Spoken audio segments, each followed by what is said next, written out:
If you're watching this video, I'm either dead or I've been captured. If I've been captured, it's most likely by the US government on a direct violation of my constitutional and God-given rights. What you're about to hear may sound like a new action movie or some kind of a spy novel, but this is the story of my life. It's been a tough road. It's been a tough life to live, but I'm a survivor and I've learned all of the things that I know and have been able to share what I'm able to share with you guys through my life experiences and through these hardships.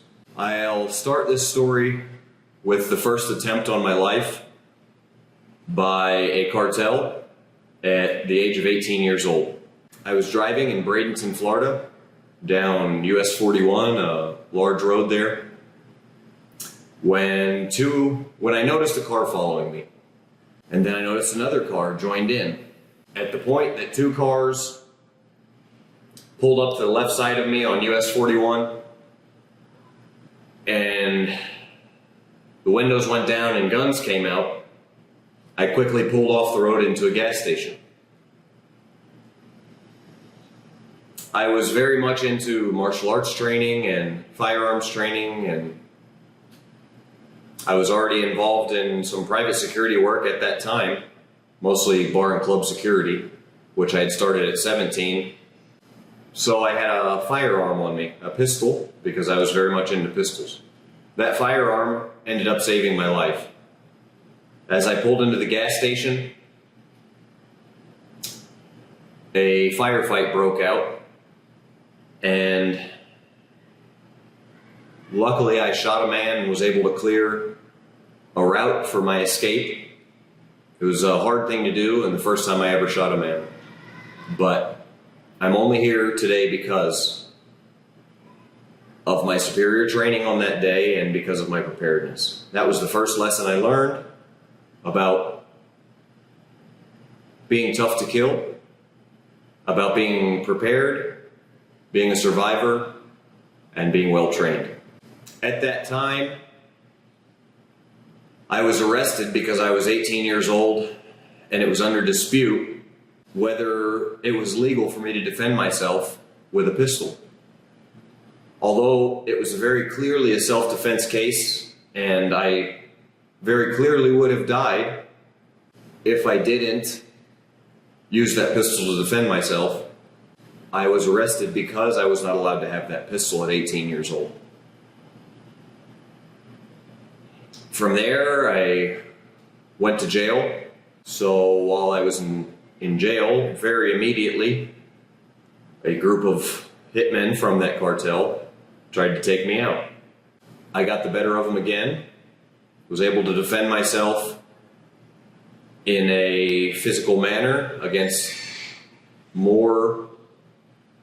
large number of foes, but I came out victorious. It was very bloody, very nasty, and my second lesson of life and what it takes in the real world to defend yourself. It was the first time I ever found myself completely covered head to toe, soaking wet in another man's blood. A wake-up call about what the future of my life would bring.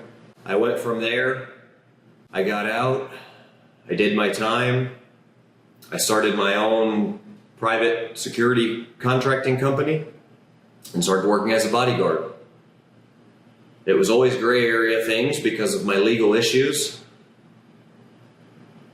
and it was always cash payments and the toughest jobs that no one else would work. I then went to college, got my degree and got a bachelor's degree in strength and conditioning towards becoming a strength and conditioning coach, got my degree in exercise science, played college football. At 23 years old, I walked on a football team, managed to play, and then used my contacts to get a job as a strength and conditioning coach, actually at the University of Utah. Lots of hard work because with the black mark on my record, nobody wanted to touch me, so I had to always be better than everybody else, far better, to even have an opportunity because of that black mark on my record. But I maintained being the hardest working man in the room everywhere I went. When I was a strength and conditioning coach, I would work 120 hours a week. I would work security at the bars and clubs at night, and during the day I'd work as a strength and conditioning coach at the university.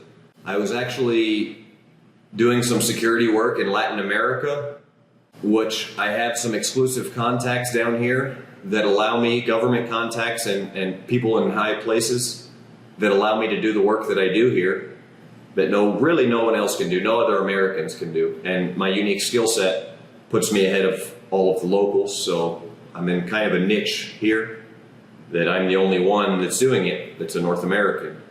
And I enjoy it, and it's a nice fit, but it's very difficult and very dangerous.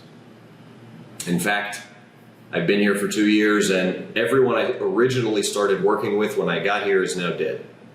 I'm the last one left of my original team.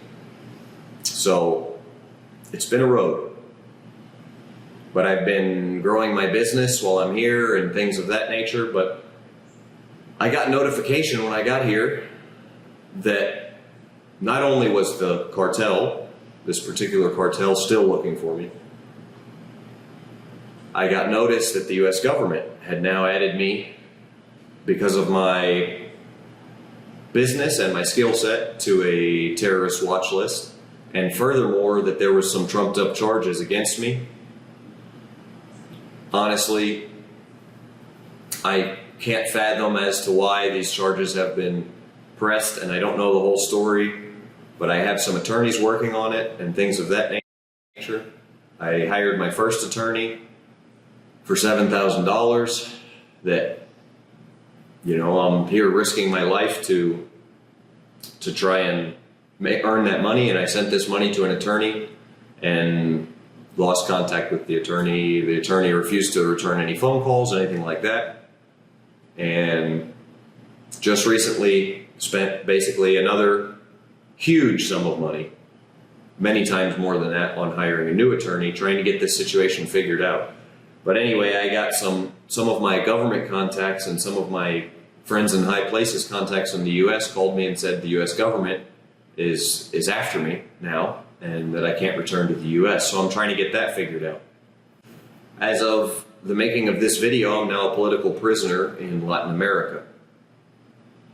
Because of my contacts here, I have legal amnesty here, but there's a lot of places I can't go.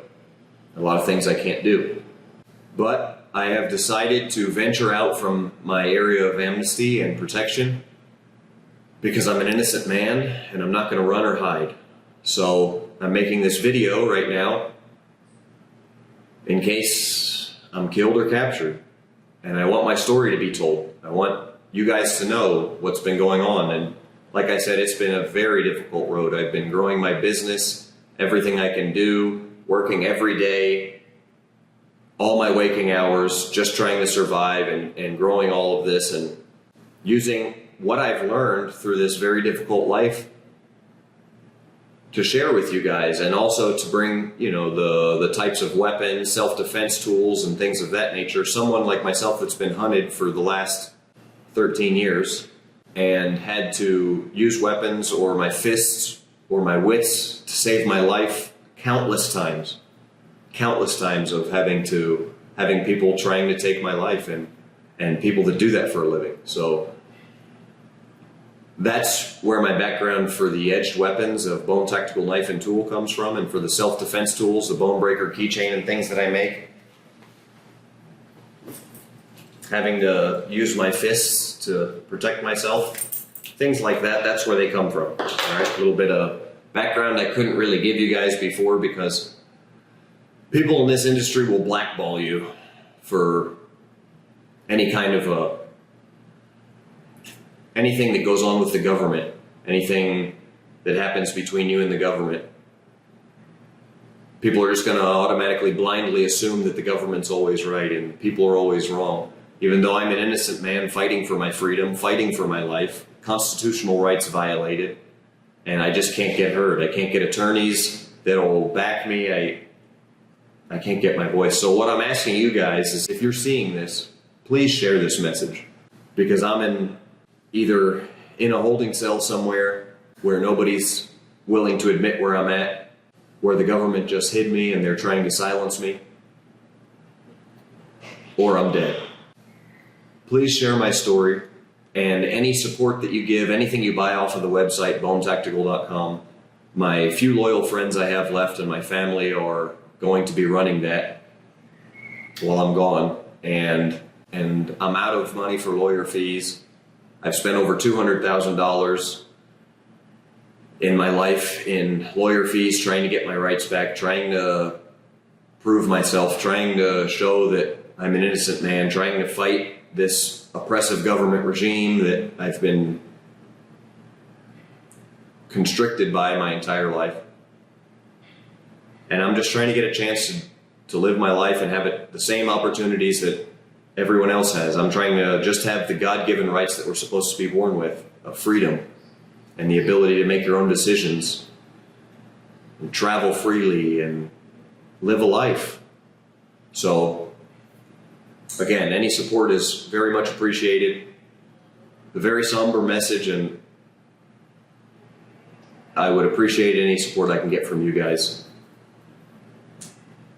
Hopefully I'm not dead, and hopefully with your support we can fix this, and in the future you'll see more from me. Bone out.